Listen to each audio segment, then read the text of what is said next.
Before we get into the video, could everyone please subscribe to my channel? Thank you so much. The lock clicked.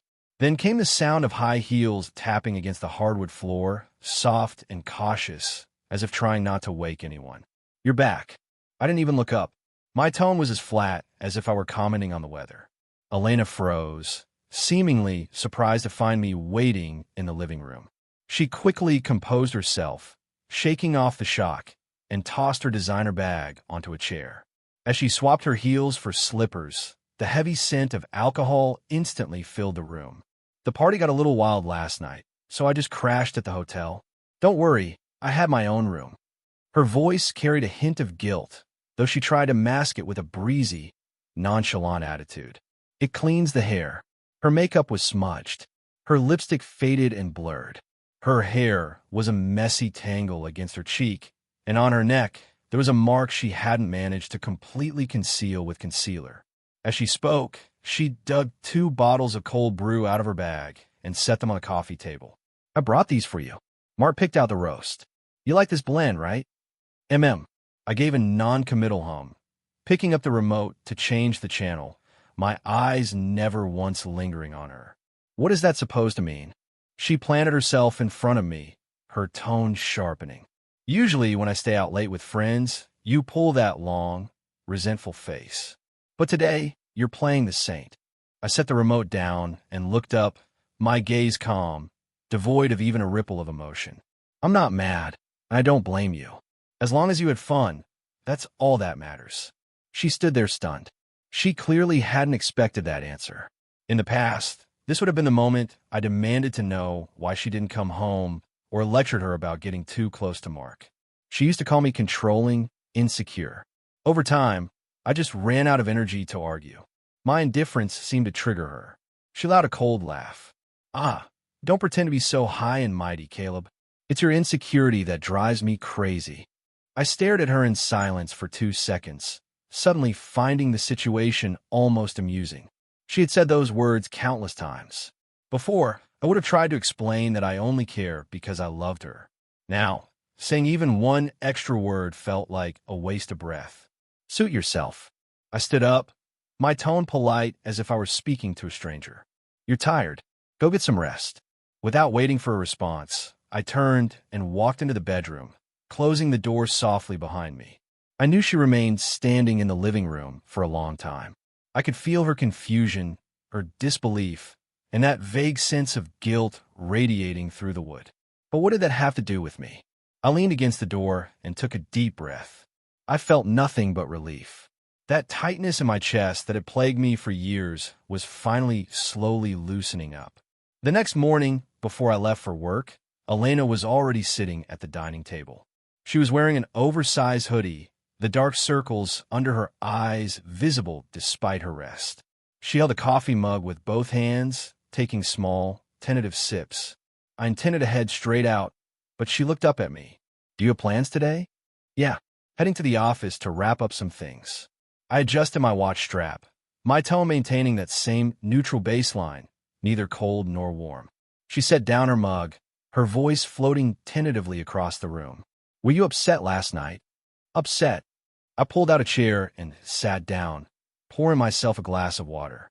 "No, what?" She scrutinized my face, looking for a crack in the armor. "Really? You just went to your room without a word. You didn't even complain like you usually do. Honestly, do you just not care anymore?" I looked at her and offered a faint smile. "I told you, as long as you're happy, don't worry about me." She frowned as if my acceptance was more unsettling than my anger. "Caleb, are you implying something? You've never been like this. What do you want me to do?" I took a sip of water. "Do you want me to lecture you about being too close to Mark again? Or are you hoping for a fight?" I had hit the nail on the head. She stalled, then raised an eyebrow defiantly. "So what if we fight? I've never been afraid of you." "Then there's nothing to fight about." I stood up and grabbed my briefcase. "I really don't mind. You don't need to bring it up."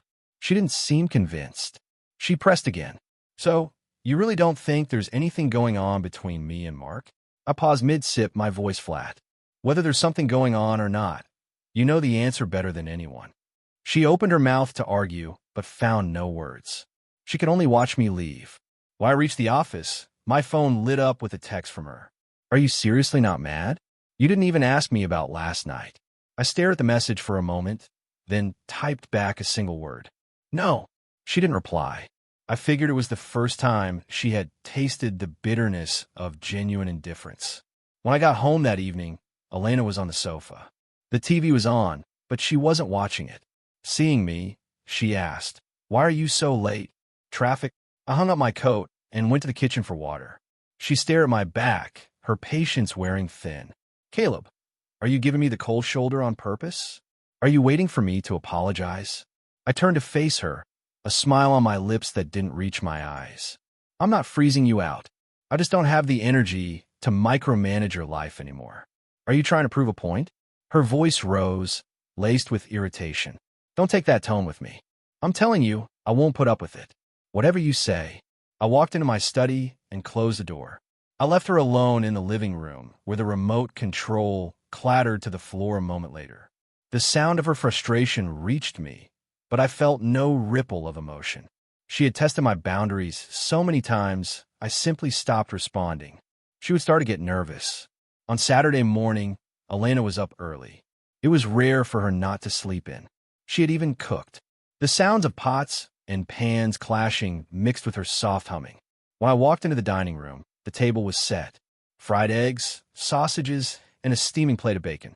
And sautéed mushrooms filled the air with a savory aroma. Elena, wearing an apron, poked her head out of the kitchen, smiling. "Wash up and eat. I made the special breakfast today. Looks like a feast." I nodded, pulled out a chair, and grabbed a piece of toast. She took off her apron and sat opposite me, resting her chin in her hands. "Is it good?" "Not bad," I replied casually, focusing on my food. Elena seemed dissatisfied with my reaction. She spooned some mushrooms onto my plate. "Try this. I added that black pepper you like." I glanced at her, didn't touch the spoon, and slightly nudged my plate away. "Don't bother. I can get it myself." Her hand froze in midair, her smile stiffening. She set the spoon down and tried to sound casual. "You don't have anything going on today, right? We should go to the mall." I wiped my mouth with a napkin. "Can't today. I have plans." "What plans?" The question shot out instinctively, laced with urgency. "Work isn't busy right now. Why are you so busy on a weekend?" I paused, then answered calmly. "Meeting a friend. Haven't seen him in a while." She blinked, then probed. "Male or female? Does it matter?" I countered, meeting her gaze. "You wouldn't mind anyway. Like you always say, friends should have their freedom." The words were a calm, invisible slap to the face. She went silent, picking at her food. After a while, she tried to pivot. "What about tonight? Dinner? I can make that steak you like." "Probably won't have time tonight either." I stood up and cleared my dishes. "It's a busy week." "Don't wait up, Caleb." She looked up, her voice rising uncontrollably. "What's going on with you lately? If you're unhappy with me, just say it. Stop freezing me out." "I'm not unhappy." I turned to look at her, losing composure. "I just don't want to obsess over your every move like I used to. You wanted your space. I'm taking some space for myself." She opened her mouth to argue, but didn't know where to start. She could only watch as I grabbed my jacket and left.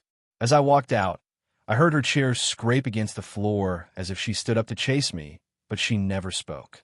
The door clicked shut behind me. I found out later she stayed home all day. She didn't go out, didn't even post on Instagram. Her caution told me she was genuinely starting to panic. She was finally suspecting that she had pushed away the one person who had tried so hard to be close to her. Tuesday night, unplanned overtime. It was nearly 9 o'clock when I walked out of the conference room. Just outside the building, a familiar voice called out, "Gee, what are you doing here?" I turned around.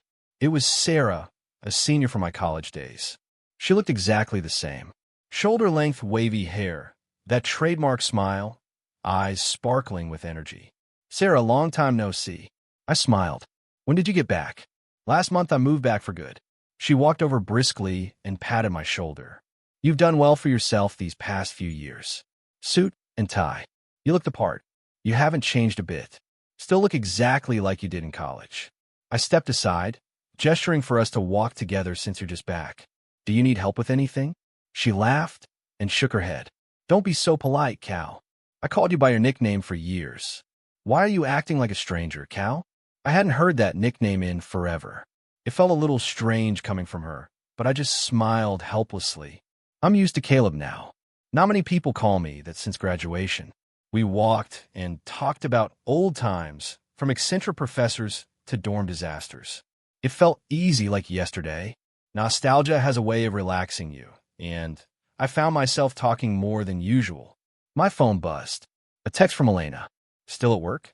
I replied quickly, chatting with a friend. Back soon. Sarah glanced at my screen and smiled. Girlfriend? I didn't answer verbally, just nodded. Sarah raised an eyebrow playfully. You never mentioned her. Who's the lucky girl? Just an old friend. I downplayed it. As we were saying our goodbyes near the entrance, Elena suddenly appeared. She must have come to pick me up. I hadn't expected her to run into Sarah. Elena stood a few feet away. Her expression was calm, but her eyes betrayed poorly masked jealousy. Sarah, my college senior. I introduced her. This is my wife, Elena. Sarah greeted her warmly, and Elena offered a polite but strange smile. After a few pleasantries, Sarah tapped my shoulder. Cal, I'll take off. Let's grab lunch soon. Cal. Elena repeated the name, her tone sharp with suspicion. Yeah, that's what everyone called me back then, I said calmly, ignoring her tone. On the drive home, Elena pretended not to care. You and that Sarah woman seemed pretty close. Old classmates. We got along well. My voice remained flat. She didn't push further, but her knuckles were white as she gripped her purse strap. Later, Sarah texted inviting me to a college reunion that weekend. I accepted, but didn't tell Elena. She always claimed she didn't like me interacting with female friends, so I decided not to burden her with irrelevant details. However, she kept bringing Sarah up in casual conversation, her jealousy increasingly obvious. Saturday evening, I was getting dressed. Elena leaned against the doorframe, eyeing my tie. Dressed up sharp. Where are you going? Reunion. I strained my cuffs. Which classmates? She probed. Sarah organized it. I told you about her. I glanced at her. She scoffed. Must be nice to be so free, filling up your weekends like this. I ignored the jab, grabbed my keys, and left. She stood there watching me go. In the reflection of the hallway mirror, I saw her expression. She definitely cared. The reunion was at a nice bistro. Sarah had booked a private room. Seeing familiar faces felt surreal. I sat next to Sarah. When the food came, she poured my tea, and I helped serve the seafood platter, a habit from our college days. You remember I love shrimp? Sarah beamed, her eyes crinkling. Hard to forget when you used to steal them off my plate. I joked softly, placing a portion on her dish. Someone across the table whistled. Caleb is still the gentleman. Sarah, you're lucky. I just smiled. Sarah didn't mind teasing back. Hey, don't start rumors. I have a husband. It was harmless banter, but when we took a group photo and posted it, Elena didn't see it that way. 30 minutes later, my phone pinged. Elena, you two look cozy. I looked at the photo. I replied, just old classmates. It's a reunion. She didn't reply, but when I got home, the air pressure in the apartment was lethal. Elena was on the couch, phone in hand, staring at the screen like a judge reviewing evidence. You had fun today, she said coldly, serving her food yourself. I hung up my coat, just being polite. She allowed a harsh laugh. Oh, so you're attentive to your friends. How come I never see you being this attentive to me? I never said anything when you and Mark shared a bowl of noodles, I said, looking her in the eye, my voice steady. Besides, being casual with friends is normal. Didn't you always say small things aren't worth fighting over? She choked on her words, her face flashing between anger and pale shock. What is that supposed to mean? Are you comparing me to her on purpose? No. I poured a glass of water and took a slow sip. I'm just following the rules you taught me. Nothing more, Caleb. She shot up, her voice trembling with suppressed rage. What are you trying to say? Just because I was close with Mark, you're doing this to spite me.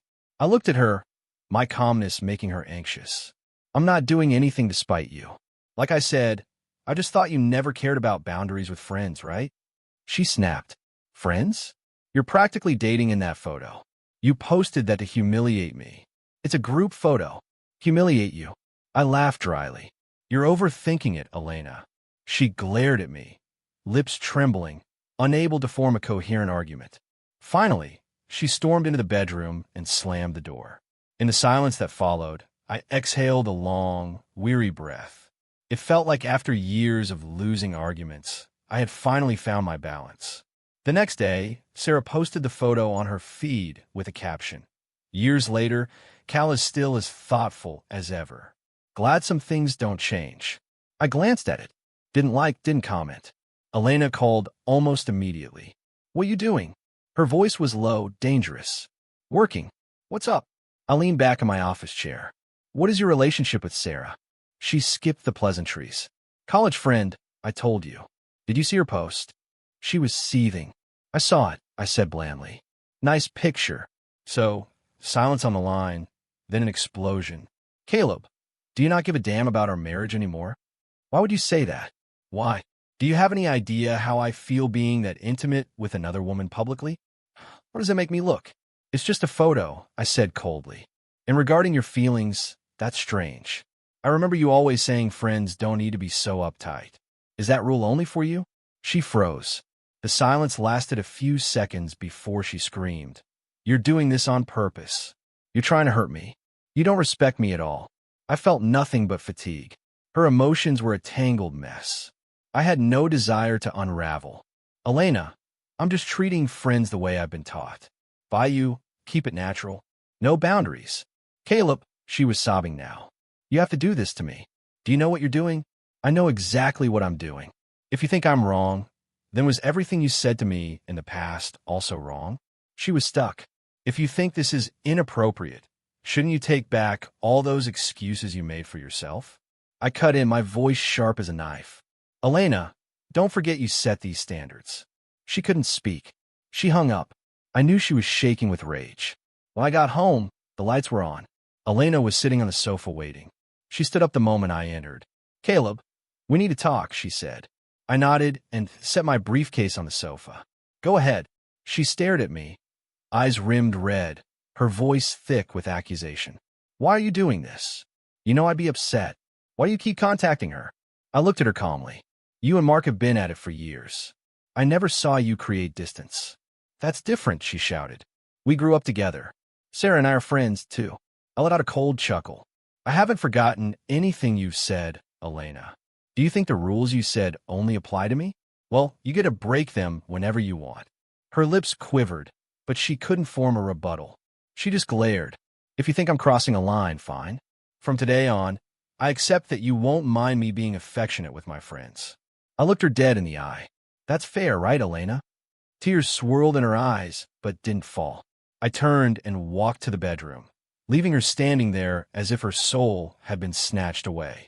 The air was thick with tension, but for the first time, I felt like none of it was my problem. After the fight, the house fell into a weird silence. She stopped talking to me, leaving early and coming home late. I assumed she was venting to girlfriends. Instead, she went to Mark. Mark's social media was always loud, but this time he posted a video that stung my eyes. A hotel room. Elena leaning on his shoulder, swirling a glass of wine, both laughing intimately. The caption was dismissive. Nothing beats an old friend. We can talk about anything. My heart turned to ice. If he was doing this on purpose, I wouldn't disappoint him. I didn't call her. I didn't text. I simply tracked the location of the hotel and drove there. It was a boutique hotel, busy for the weekend. I walked the hallway and found a room. I knocked. The door opened. Elena was on the bed, half-dressed, cheeks flushed, clearly tipsy. She was leaning close to Mark, her hand inside his jacket. Mark had his arm around her, looking entirely too comfortable. I stood there, pulled out my phone, and calmly snapped a photo. The flash seemed to cut through the room. Caleb. She turned, her smile vanishing instantly. I didn't speak. I took another photo of the wine bottles on the table, then pocketed my phone and turned to leave. Wait, where are you going? She scrambled off the bed, stumbling after me, grabbing my wrist. Panic dripped from her voice. Let me explain. It's not what you think. Not what I think. I spun around, laughing coldly. Tell me then, what exactly did I just see? Wait, we're just friends. Her face shifted from panic to a pleading grievance. We were just drinking and talking. Elena, I'm reminding you for the last time. It's called boundaries. I shook off her hand and walked out without looking back. I ignored her calls. I compiled the photos and the video, organized them, and posted them to my feed with a simple caption. Turns out friends can be this close. Guess I was narrow-minded. By the next day, it had blown up. My parents, her parents, our mutual friends, even her coworkers saw it. Elena was besieged. Her mother called to scream at her. Friends looked at her sideways. Even Mark faced heat at work for unprofessional conduct, affecting the company image. She cried a mess at home, texting me incessantly, begging me to delete the post. I didn't reply to a single one. I just watched her apology tour with zero emotion. I used about bow my head to keep the peace. Now I just wanted to watch the fire burn. 3 days later, Elena knocked on my study door. She looked wrecked, eyes swollen, face pale. Caleb, can we talk? I put down my file. What is it? She entered, closing the door softly. Caleb, I was wrong. I know I hurt you. Can you give me one more chance? A chance? I raised a brow. Do you think chances are cheap? She burst into tears, biting her lip. I know. I shouldn't have been so close to Mark. I really messed up. I won't do it again. I swear I'll cut him off completely. I watched her break down in silence. Seeing no reaction, she dropped to her knees, grabbing my hand. Caleb, please, I'll do anything. Just forgive me. I stared at her for a moment, then coldly pulled my hand away. Elena's saying, I will doesn't fix this. Then what do I do? She looked helpless. Well, see. I walked to the window, turning my back to her. You can't just fix this with tears. She nodded, sobbing. Okay, I'll prove it to you. Elena did change. She blocked Mark. She posted a public apology. I messed up. I want to move forward and focus on my family. She started making breakfast, cleaning the house obsessively. The bad habits glued to her phone, staying out late, vanished. She even suggested a weekend hike to reconnect. I went, but I offered no enthusiasm, just a flat shore. She tried to make conversation, tried to smile, but my lack of response made her stiff. I could see the fear in her eyes. She was terrified that we couldn't go back. She was desperate for even a nod from me, but I knew it was surface level. She wasn't repenting. She was just trying to claw back the security she had lost. And I was no longer the man who would unconditionally catch her. Her redemption lasted a month. She seemed perfect, but the unnatural stiffness in her actions kept me skeptical. The break came on a Saturday night. She said she had to work late, but she left her phone at home. I was there when it buzzed. A text from a generic name. What time tonight? I booked that steakhouse you love. I stared at the screen, grip tightening. She ran back, and a minute later, grabbed the phone and rushed out. I waited a beat, grabbed my keys, and drove to the steakhouse. It was a cozy, dimly lit place. I spotted them in a corner booth immediately. Elena and Mark, they were facing each other, wine and steaks on the table. Elena's head was bowed, smiling shyly. Mark whispered something, looking relaxed. A few seconds later, Mark leaned in and kissed her cheek. Elena didn't pull away. She playfully punched his chest, then leaned in to kiss him back. I snapped a photo. Then I walked over. Looks cozy. I am Stan. My voice was Sub-Zero, dropping like a bomb onto their table. Elena's head snapped up, the color draining from her face. Caleb, Mark froze, then stood up, trying to play it cool. Caleb, don't misunderstand. I cut him off with a sneer, holding up my phone screen, showing the photo I just took. Elena stumbled, nearly falling. Caleb, it's not like that. I saved it. I looked at her with disgust. Elena, I thought we were clear. Turns out your regret was just a performance. Tears streamed down her face. No, I just felt lonely. Lonely? So you ran back to him. My voice was calm, but lethal. Do you think I'm ever going to believe a word you say again? Mark tried to step in. Caleb, listen to me. I shot him a look. You better shut your mouth. I gave you a pass before. This is on you. I turned and walked away. I heard a chair scrape and Elena screaming, Caleb, don't go. Listen to me. I didn't stop. Her explanations were worthless. Back home, I printed everything, the photos, the chat logs. I laid them on the table. When Elena came back crying, she saw the stack. She rushed to me, grabbing my arm. Caleb, I know I was wrong. Please, I wasn't thinking. I shoved the papers toward her. This is what you promised me. She flipped through them, shaking. Caleb, please. Enough. I pulled away. Elena, I'm done. I want a divorce. She froze. Divorce? No. Caleb, we can fix this. I can't. Isaiah, you destroyed my trust and my patience. She collapsed, grabbing my leg. Don't leave me. I can't live without you. Elena, I've already left. She suddenly ran to the kitchen, grabbed a knife, and held it to her wrist. If you divorce me, I'll die right here. My heart clenched, but my face remained stone. Elena, do you think this fixes anything? She trembled, knife in hand. Caleb, I really can't. I walked over, took the knife from her limp hand, and set it aside. If you want me to stay, learn to love yourself instead of threatening me. She slumped to the floor, wailing in despair. I walked into the bedroom and locked the door.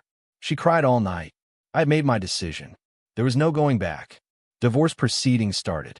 Elena was a zombie, constantly trying to reach me. Mark, however, got aggressive. He texted me, "We need to talk. Be a man." I met him at a coffee shop. He wore a leather jacket, looking dark. Caleb, straight up. Elena still loves you. Pushing her to the brink isn't manly. I leaned back. Mark, since when do you have the moral high ground? You pushed her off the cliff. He slammed the table. I just don't want to see her in pain. If you weren't so unforgiving, she wouldn't be like this. Do you care about her? I asked coldly. Or do you just like winning? You used her to prove you're better than me. He turned red. You're crossing a line. I see you clearly now. I stood up. You destroyed her under the guise of caring. I'm done with your drama. I left him there. Hours later, I got a call from Elena's parents. Panic. Caleb. Elena. Something happened. What? She and Mark went for a drive. The car crashed. They're gone. Her mother's wail pierced my ear. I went to the scene. The police were there. The car had gone through a guardrail and down an embankment, speeding and loss of control, both dead on impact. Mark was driving, standing by the rail. Looking down, I felt a complex mix of emotions. A police officer handed me a bag of personal effects. Elena's phone. There was a draft text to me. Caleb, I am sorry. I hurt you too deep. I wanted to say goodbye, but I was scared you wouldn't listen. I hope you have a good life. It felt like a physical blow to the chest. But underneath the pain, there was a strange release. It was finally over. A tragic end, but now I could restart my life. A week later, the funerals were held. The autopsy report came back to rule out foul play. It revealed Elena was 3 months pregnant. We hadn't slept together in 6 months. Her acting had been better than I thought. Her parents held my hands, weeping. Caleb, we're sorry. We didn't raise her right. Don't, I said softly. It's in the past. Take care of yourselves. I didn't stay long. I said my goodbye to the stone and walked away. The only way to honor the end of a relationship is to let it go. Back home, I opened the windows. Sunlight flooded the living room. I packed everything related to Elena into boxes and moved them to the basement. The final cut. My phone buzzed. A text from Sarah. Heard things have been rough. We'll meet up and talk. I hesitated, then typed, thanks. I could use the fresh air. A few days later, we met at a book bar. Sarah handed me a warm latte. Her expression filled with concern. How are you holding up? Any better? I'm getting there. I smiled faintly. It was rough at first, adjusting to the quiet, but I'm getting used to it. She nodded, her eyes soft but filled with a quiet certainty. Starting over isn't as terrifying as it seems. You're a rational guy, Caleb. I know you can handle this. In that moment, I felt a weight lift off my shoulders, a lightness I hadn't felt in years. She was right. Starting over wasn't impossible. In the days that followed, I shifted my focus entirely to my career and my own well-being. I started running every morning, reading more, and even spent my weekends volunteering at a local community center. I also adopted a stray cat. I named her Nova, a symbol of new beginnings. Sometimes thoughts of Elena would drift into my mind, but the memories no longer carried that sharp sting. Her departure marked the end of a chapter, but my life still had pages to be written. One crisp morning, while on my run, I stopped to watch the sun rising over the city skyline. The golden light washed over the buildings, warm and brilliant. I paused, taking a deep, steady breath, feeling the cool air fill my lungs. I felt energized, surrounded by a strength I had forgotten I possessed. This was my new life, unbound by the past and finally full of hope. Story complete.